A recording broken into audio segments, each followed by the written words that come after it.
Hi, it's Ginger and welcome back to my channel, The Copycat Quilter. Today I've made another one of those highly addictive potato chip quilts, but this time I made it speedier and spicier. I used some strip piecing, I changed out an element, but then I also added in a little flair that's kind of in the shape of a Doritos chip. You'll just have to see. So stick around and I'll show you how to make one too.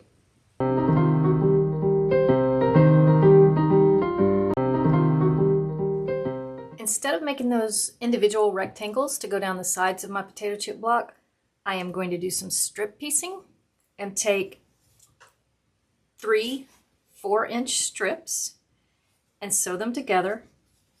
And then I will cut them this way into 2.5-inch strips, and I'll end up with 3 4-inch rectangles that are 2-inch wide, just like if I cut the 4.5 by 2.5-inch rectangles and sewed them end to end. So let me show you what I'm doing. So these are 4.5-inch strips that I cut on my Accuquilt, and I'll do a 1/4-inch seam here.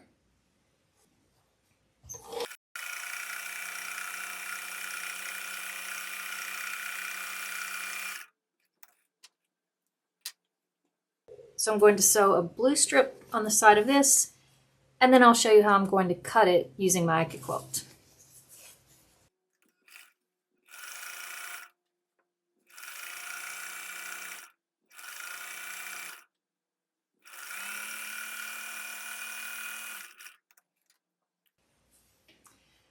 I'll take this over and press it open and then cut it into those 2.5-inch strips. I love this. So this is a 2.5-inch strip die, and it cuts 2.5-inch strips, which happens to be jelly roll size. So you can lay your fabric back and forth the full width of fabric and end up with your jelly roll strips. But today, I'm going to take those strips that I sewed together, and remember these are 4.5 inches wide before sewn. So they're the same size as those rectangles. But if I turn them this way on the 2.5-inch die, and I line it up over here so it's nice and straight, now when I cut, you'll see I'm getting that same 3-piece rectangle that goes on the sides of the potato chip block. So I'll line these up so that they're straight. I want to make sure that this side passes that blade and these sides make it past that blade. Put my mat on top because nothing happens without a mat, and run it through my Go Big.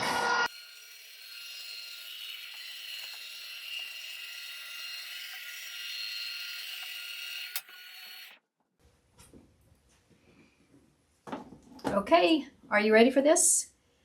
I do rub it down because it builds up a lot of static, and then you slide, don't lift, and sometimes pieces still get so staticky they stick to the mat. But I'll get rid of this little edge stuff. Oops. I'll get rid of this little edge stuff that cut off. I have perfect sides for the potato chip block. I didn't have to mess around with sewing those little short ends together. Instead, I did it in a big strip and cut it apart. So how cool is that? Okay, for the folks who don't have Accuquilt, I will prove you can do this with just a plain rotary cutter. So these are my 4.5-inch strips. I actually used fat quarters of this fabric, and this is the 18-inch direction. So this is the 18, and that would have been the 22. So across that I have 18-inch strips that I cut to 4.5, and I've sewn them together. So now I'm going to cut 2 at a time. I just roll that way. I am for the quick and dirty get it done method, even though I have thought lately about maybe trying to enter into a quilt competition, in which case I would need to be a little more precise than I tend to normally be.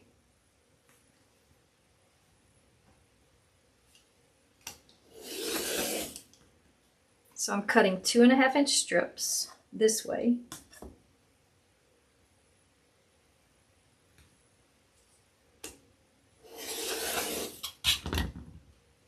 And ta-da! There are my side pieces for the potato chip quilt.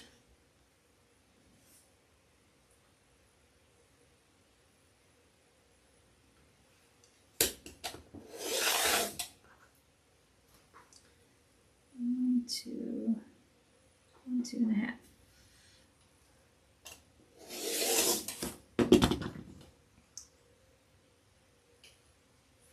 So just that fast. These are the 6 pieces that I just cut. And magically, I had the other strip that I cut using my Accuquilt.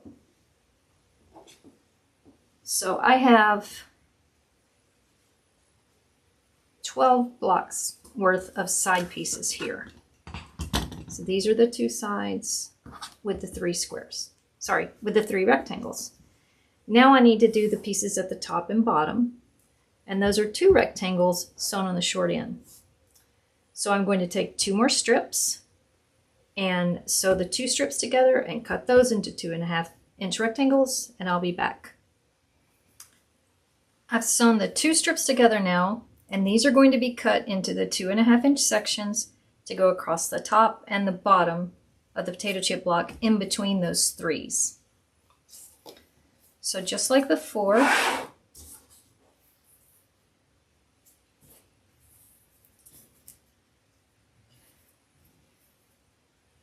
I'll line this up so it crosses that blade.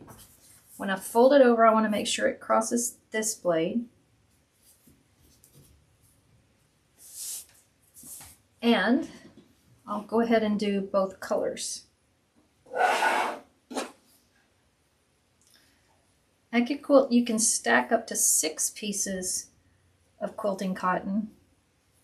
But since I have these seams, I'm not going to stack them on top of each other because there's already 6 layers there if you count the 2 seams and then the piece and the seams below it.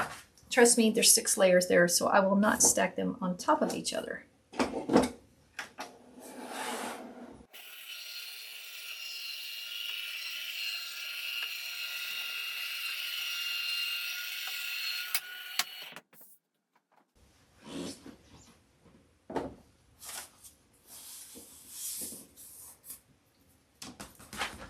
And there are my strips of 2 pieces together.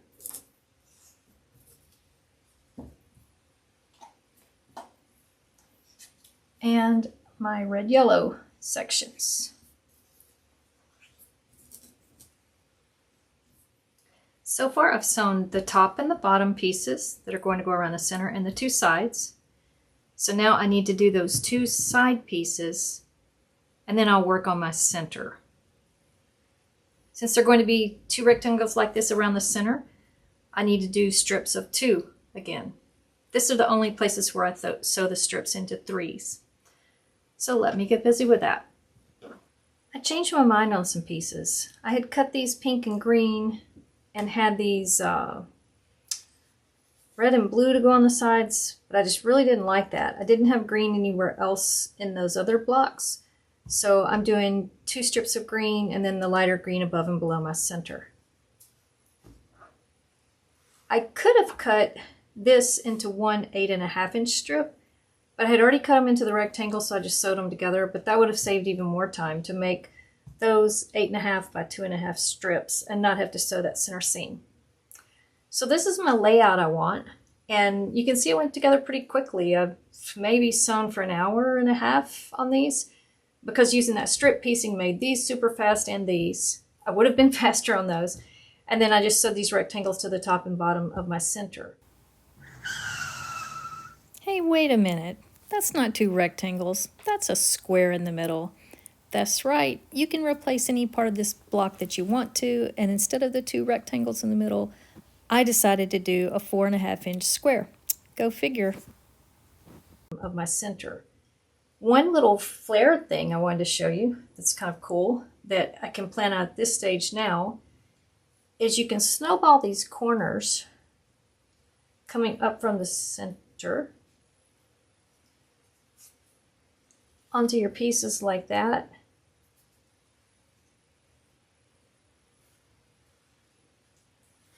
And then down this way.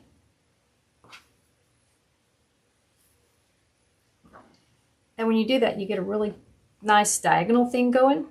I need to make sure I know which end needs the snowball and which way it goes. So I'm going to put a pin just in this for me pointing that direction, and I know I need a snowball that going that way.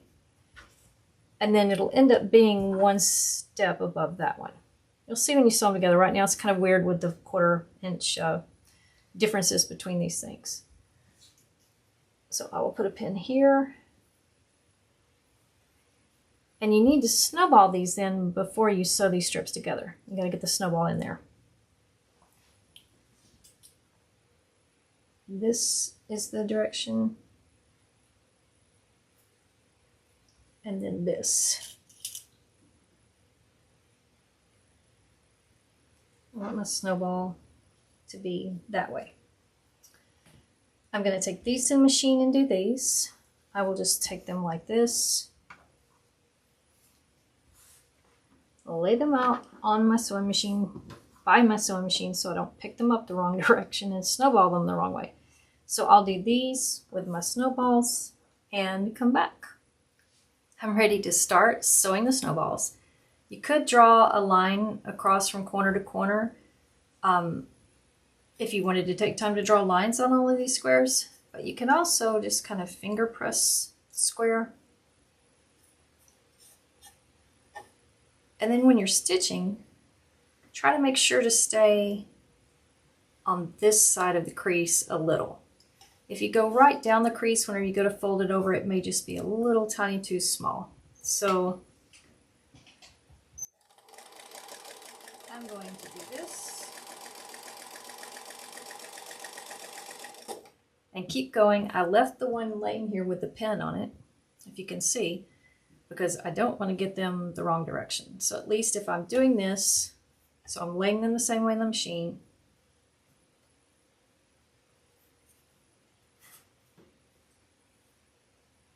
making sure that angle is the same, then every piece I run through should look just like these. I've got my snowballs sewn on now, and I will go assemble the blocks just the way we did the other ones, putting these two sides onto here, putting the top and bottom, and then flipping these sides on. And I'll get that cool diagonal line, and I plan to do some like colorful quilting to highlight in those black areas. And I wanted to show you, usually whenever you do a snowball corner like this, you trim off this excess behind it so that it's a single layer. But I'm going to leave mine on. I kind of like the look if I leave that there and just press it over like I've done. That extra bulk behind there kind of makes those triangles stand out some and just gives a little bit more dimension. I've done this, and whenever I've quilted over it, I don't have any problems with that extra bulk. I do my own long arming, but if you're taking it to a long armor and you're worried about if that's going to be, you know, a little bit of a bulk or a seam, then you might want to ask them or go ahead and just trim behind it like you traditionally would. I kind of like that it makes those really pop off of the block. So as I sew these together, I am going to make sure that I have the block laid this way so that I get those snowball triangles going the right direction. I don't want to accidentally sew it on like this, where the triangle's pointing into the center, instead of like this, where it's going out from the center, radiating out.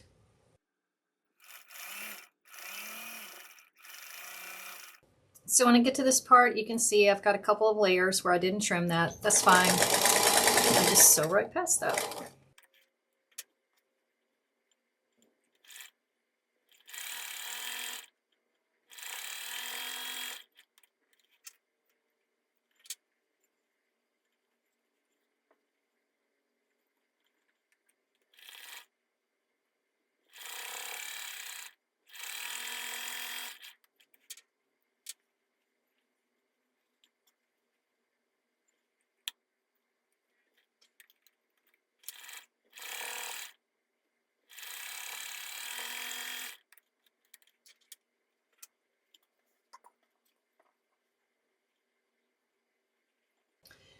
Since there's so much bulk in this seam where all those things are, I'm going to make sure when I press that I'm pressing it out so that this seam is not having to turn back on itself. Oh, I really missed a point there. So on this side, I didn't go iron like every good quilter should do. So just on this side, I'm making sure that seam is still turning up that way.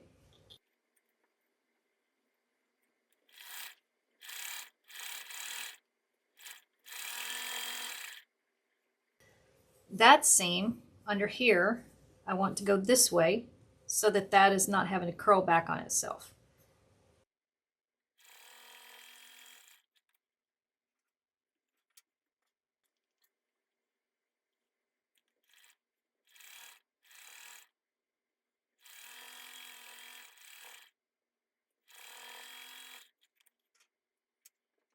Let me go iron this up and I'll show you the finished block. So here's one completed block and I'm really excited. I think it is so cute, so bright and vibrant. I'm really glad I decided to go with the black colors with the rainbow. You can see the good diagonal thing I have going with the triangles. I did decide to use the purple and blue in the edges of the piece, and then the red, yellow, oranges in the shorter sections. And then on alternate blocks, I'll have the red, yellow, orange in the longer sections and the blue and purples on these sides. But they'll all have this consistent thing in the middle with the greens and with the light greens. So now I need to decide on a layout. Well, first I have to sew 15 more blocks. Then I'll decide on the layout. Thinking about maybe putting some sashing between them, but not sure because I don't want to mess up the diagonal if they touch each other. Some of the charities that I donate to have different size requirements. So to make it, instead of being square, to make it longer, I may put like a 6-inch border at the top and bottom, something like that, so to get it more into that rectangular shape. But first, sew together those other 15 blocks and we'll figure out the layout next. So here's the finished quilt. Isn't it great? I love how the black sets off the rainbow colors, and I really had a lot of fun making this. I did look at a different layout that didn't include the sashing, but I didn't like it nearly as much. So I went ahead and went with the sashing, and I'm so happy with that. So I hope you enjoyed that as much as I did. I really had fun figuring out how to make it a little speedier, putting that strip piecing together, how to make it a little spicier, adding that flair, and also kind of changing out that center. I liked using the dark background and the dark sashing because it really made the bright colors of that rainbow pop. That's kind of a stretch for me because I normally use backgrounds that are white or light. So using that dark was really kind of a bold choice for me. I know, really scary, but I really love the way it turned out. So if you enjoyed the video too, please hit the like, the subscribe, and the notify bell if you'd like, and leave a comment below if you've made a potato chip quilt before. That's really hard to say, potato chip quilt.